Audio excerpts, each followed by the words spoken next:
पहले सत्य युग में ये देवता और दैत्य ये अलग अलग लोक में रहते थे। इनकी दुनिया, इनकी पृथ्वी अलग होती थी। इधर दैत्य रहते हैं, इधर देवता रहते हैं।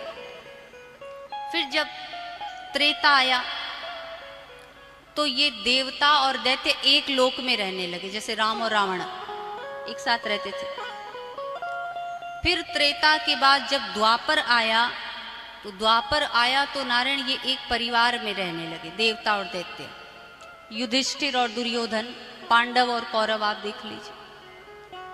फिर उसके बाद नारायण जब ये कलयुग आया तो कलयुग में ये देवता और दैत्य एक शरीर के भीतर ही रहने लगे हैं। हम सब के भीतर एक देवता भी है और हम सब के भीतर एक दैत्य भी है। आप पर डिपेंड करता है आप भीतर में किसकी बात सुनते हैं। एक सच्ची बात बताना नारायण, सच सच बोलना। कोई भी गलत काम जब जीवन में करते हो, एक बार भीतर से आवाज नहीं आती कि ये गलत है। एक बार तो आती, सबके आती है, आप भले मत मानना। सबके भीतर से एक बार ये भाव आता है कि आप गलत करा, ये गलत है। लेकिन मनुष्य ऐसा है, उस आवाज को नहीं सुनता है। वो आवाज उस देवता की आवाज होती है, उस भगवान की आवाज है जो हमारे भीतर बैठा होता है। हम आवाज किसकी सुनते हैं? जो दैत्य भीतर बैठा है। तो ये कलयुग है नारायण। अच्छा, एक बात और बोल करके आगे बढ़ेंगे।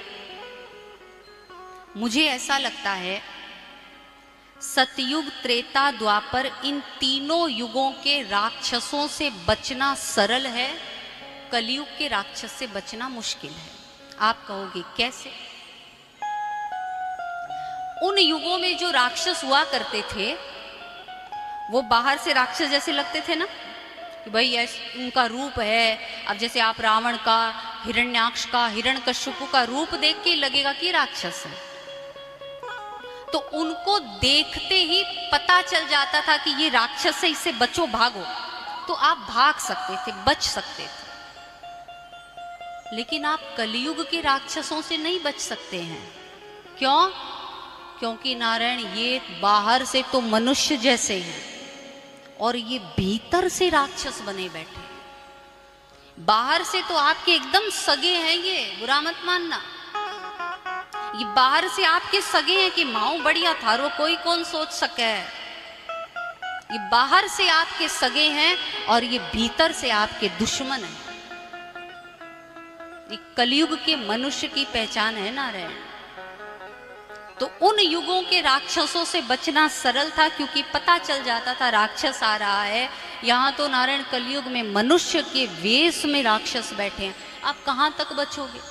ऊपर से